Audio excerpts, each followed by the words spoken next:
그제 새벽 경남 진주시 한 아파트에서 참혹한 방화 살인 사건이 발생했습니다. 이 사건의 피의자 안인득 씨의 얼굴이 오늘 공개가 됐는데요. 안 씨는 조현병을 앓은 것으로 밝혀졌습니다. 지난 2016년 강남역 살인 사건의 피의자 역시 조현병을 앓았습니다. 지난해 12월에는 정신과 전문의 고 임세원 교수가 자신이 치료하던 정신질환 환자에게 피살되는 안타까운 일도 있었습니다. 잇따르는 조현병 환자들의 강력 범죄에 국민의 불안 커져가고 있습니다. 경기대 범죄심리학과 이수정 교수를 모시고 이 문제에 대해서 짚어보겠습니다. 교수님 안녕하세요. 네, 안녕하세요. 우선 이 안인득 씨가 계획 범죄를 저지른 정황이 나타나고 있어요. 네. 근데 조현병 환자가 이렇게 계획해서 범죄를 저지를 수 있는 건가요? 네, 일반적으로는 그러기가 어렵습니다. 네. 그렇기 때문에 전체적으로 보면 일반 이제 정상적인 정상이라고 얘기하기는 좀 그러나 네. 일반인에 비해 가지고 조현병을 가진 사람들의 범죄 발생률은 훨씬 낮습니다. 예. 그건 객관적인 계획할 수 사실이 없기 때문에. 그렇습니다. 예. 그렇기 때문에 고도의 계획성이 필요한 이런 범죄들은 조현병이 있으신 분들이 하기가 어려운데요. 예. 그런데 조현병 환자들 중에 그래도 상당히 위험한 행위를 하는 분들이 계세요. 예. 근데 이제 조현병의 하위 유형이 한 4가지 정도 있는데 그 중에서 가장 이제 문제가 되는 유형은 편집성 조현병이라는 진단명을 받은 예. 편집증적인 피해 망상이 있으니까 이제 다른 사람들한테 본인이 따돌림을 당한다, 이제 박해를 당한다 이렇게 보통 생각을 하시는 망상 속에서 그러면 보복을 해야 되겠다 내지는 생명 자신의 이제 보존을 위해 가지고 방어를 하거나 반격을 해야 되겠다. 이렇게 생각들을 많이 하시거든요. 그런 예. 망상이 이제 생겨요. 그런데 그런 망상만 생기고 아무 이제 어떤 시도를 하지 않으면 또 범죄가 안 됩니다. 예. 그런데 그런 경우에 이제 폭력 전과들이 누적이 되면서 흉기를 소지하고 다니는 사람들이 있어요. 지금 이 사건의 주인공도 한 달 전에 아주 일반 그 칼이 아닌 특별한 목적의 예. 칼을 구매를 해서 두 자루를 몸에다 지니고 다녔다는 거거든요. 그런 식으로 흉기를 소지하기 시작하면 그때부터는 거의 이제 위험한 지경에 놓인다 이렇게 이제 그 생각이 되는 사람들이고 전체 조현병 환자 중에 이런 식으로 조건을 갖춘 사람들은 사실은 거의 한 자릿수에 불과합니다. 그러니까 10%도 채 안 된다 이렇게 봐야 되는 거죠. 그렇기 때문에 90%는 지금 이런 종류의 일을 하기가 어려우나 그러나 지금 극소수 사람들은 지금 자신이 이제 결국 박해를 받았다고 여기는 대상자에게 일종의 보복성 범죄를 저지르기 위해 가지고 이렇게 아주 오랜 기간 동안 계획을 하고 차곡차곡 이제 수행에 옮긴 거죠. 안 씨가 이제 아까도 보니까 나도 피해받았다 이런 얘기를 하는데 네. 이게 결국은 편집성 조현병이라는 얘기군요. 그렇습니다. 예. 안 씨가 오늘 오후에 정신감정을 받았다고 네. 그래요. 근데 이 정신감정을 통해서 조현병 진단이 또 내려지면 네. 감형도 될 수 있는 겁니까? 네, 여전히 감형은 될 수 있습니다. 네. 그렇기 때문에 이제 그런 부분은 재판부에서 결국은 지금은 이제 따져서 예. 사리 분별력상의 문제가 없고 의사 결정 능력상에도 문제가 없었다고 판단이 되면 범행 당시의 정신 상태를 보는 거지 조현병이 있다고 무조건 심신미약이 인정되는 건 아닙니다. 그렇기 때문에 재판부에서 그것은 따져 물어서 결국은 감정 결과를 참고해서 예. 그래서 결론에 도달할 것으로 보입니다. 예. 이번 사건을 보면은 징후가 사실 여러 번 나타났어요. 네. 남의 집 앞에 오문을 투척한다든가 초인종을 여러 번 누른다든가 네. 여고생을 따라가서 스토킹처럼 한다든가 네. 경찰에 5번 신고가 됐다고 그러는데 네. 이걸 어떻게 경찰들이 좀 관리해서 막을 수는 없었나요? 그러니까 지금 이제 국가기관에서 이제 안전을 도모를 해야 되는데 예. 지금 이 사건을 보면 경찰에다가 5번이나 신고를 했는데 아무런 조치를 취하지 않은 거 그리고는 보건복지부에서 이제 정신보건 그러니까 복지법을 개정을 해가지고 이제 본인의 의사에 반해가지고 입원한 환자들을 이제 퇴원을 많이 시키다 보니까 예. 그 다음에 이제 정신보건센터에서 그 다음은 이 사람들을 관리를 했어야 되는 거거든요. 예. 그런데 지금 이 사람이 이 지역에 이렇게 말썽을 부리면서 살고 있는 환자임을 진주시 정신보건센터에서 알 길이 없다는 거잖아요. 그러니까 이 양측에서 모두 결국은 놓친 일종의 예. 안전망에 구멍을 뚫고 지금 이 사건이 벌어졌다 이렇게 봐야 되는 것이고요.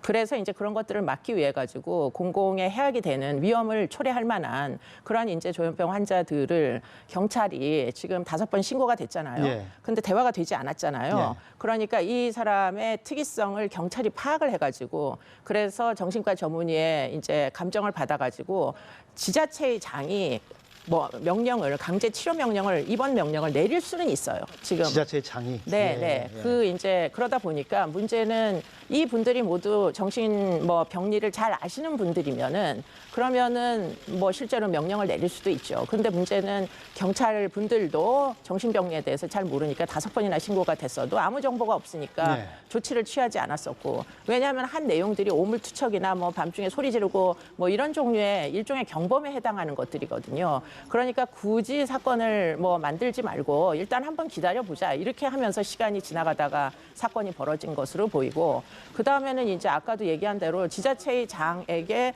결국은 경찰이 정신과 전문의에게 감정을 받아가지고 도지사 같은 사람들한테 이제 올려야 되는데 이 사람을 치료 명령을 내려달라고. 그런데 문제는 그 모든 사람들이 사실은 정신과 전문의까지 넘어가지 않게 이 전문가들이 현장에 없어요. 그러니까 이게 단기간에 무슨 몇십 시간 교육해서 될 일이 아니기 때문에 예. 결국은 이런 형태의 이제 위험 행위를 하는 사람들은 지금 관리가 뭐 될 수가 없는 거죠. 아, 이게 참 안씨 같은 경우는 사실 여러 군데서 구멍이 뚫린 것 같은데 이 조현병 환자들 이 강력범행이 계속되다 보니까 지금 국민들 불안해지는데 이걸 좀 체계적으로 막을 수 있는 방안 뭐 없겠습니까? 그러니까 지금 정신건강복지법이 이제 개정이 예. 돼서 이제 조만간 개정된 이제 정신보건복지법이 시행이 될 건데요. 예.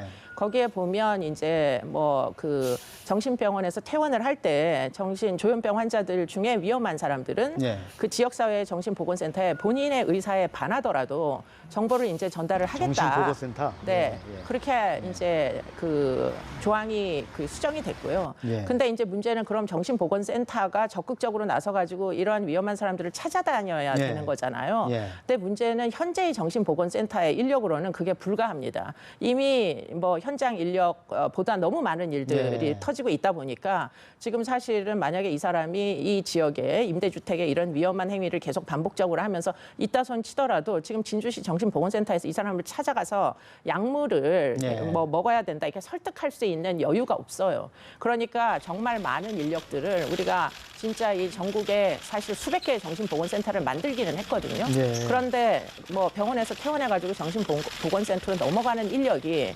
자발적으로 가는 인력만 이제 진료를 해주다 보니까 30%밖에는 지금 서비스가 제공이 안 되고 70%가 이제 증발하게 돼 있습니다. 그러다 보니까 이 70% 중에 한 사람이 지금 이 이제 그 안씨였던 거예요.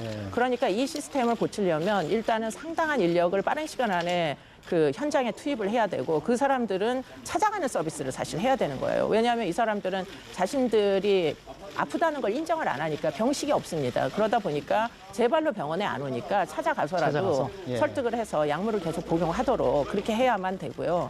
지금 그런 부분에 있어서 여러 가지로 이제 강제력이 없는 이제 그 부처잖아요. 그러니까 경찰도 강제 입원을 시킬 수가 없고 예. 경찰이 무슨 법 집행권이 재판부처럼 있는 게 아니니까 그러니까 이제 그냥 권고만 할 뿐이고 그리고는 범죄를 저질러야만 무슨 액션을 취할 수가 있는 거고 더군다나 도지사는 지금 결국에는 그와 같은 명령을 내리기에 잘 모르잖아요. 네. 그러니까 사실은 외국의 사례를 참조를 꼭 해야 된다고 전 생각을 합니다. 외국 같은 경우에 실제로 법원이 개입을 합니다. 그런 법원이요? 경우에. 예. 그러니까 지금 5번이나 신고를 한 그 신고의 사건들은 굉장히 다 경미한 사건들이잖아요. 그러나 범죄는 틀림이 없습니다. 예를 들자면 뭐 여자애를 쫓아갔다는 것도 그것도 물론 뭐 우리나라에는 스토킹 방지법이 없으니까 그것 자체가 범죄는 안 안 되지만 뭐 여러 가지로 이제 제재할 수 있는 법률들이 있어요. 뭐 위험을 공포를 유발을 했으니까 미성년자 아이들이었고 그리고는 오물 투척한 것도 사실은 개인 이제 집에 가가지고 오물을 투척한 것도 사실은 뭐 재산권의 손괴 같은 거를 유발을 했으니까 다 사실은 입건을 할 수 있는 내용이잖아요. 그러면 영미법 국가에서는 이런 사건들을 다 입건을 합니다. 그래서 그런 사건들을 가지고 법원으로 넘겨요. 그러면 그 법원은 정신건강법원이 전담하는 법원이 있습니다. 그러면 그 법원에는 적법한 절차를 통해 가지고 치료를 강제할 수 있는 강제권이 있기 때문에 법원에서 우리나라도 치료감호법이 있거든요. 치료감호법 같은 데다가 이제 이런 경미한 사안이 중복이 되고 과거에 폭력 전과도 있고 벌금형도 받았고 최근에 그러니까 이렇게 계속 폭력이 점진적으로 진행이 되는데 만약에 그러면은 지금 압수수색도 사실 할 수 있었겠죠. 이게 만약에 범죄 사건이었으면 그럼 집에 가면 한 달 전에 사둔 칼이 2자루가 발견이 됐을 거 아닙니까? 그럼 그런 것들을 다 토대로 해서 재판부에서 치료 명령을 내리는 거예요. 이 사람을 우리나라의 치료감호법 같은 거를 이용을 해가지고 그래서 결국에는 법무병원에 갔다가 입원을 시키면은 결국은 대상자는 뭐 본인이 병식이 없기는 하지만 사실 치료를 꼭 받아야 되는 분이잖아요.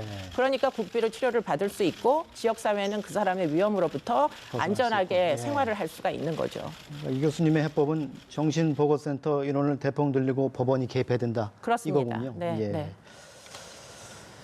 물론 이번 사건으로 인해서 이 조현병 환자들에 대한 어떤 편견이 생겨서는 안 되겠죠. 네, 그렇습니다. 그분들의 인권을 최대한 보호하면서 이런 안타까운 참사도 막을 수 있는 지혜가 하루빨리 저희가 찾아내야 되겠습니다. 이 교수님 오늘 말씀 감사합니다. 네, 감사합니다.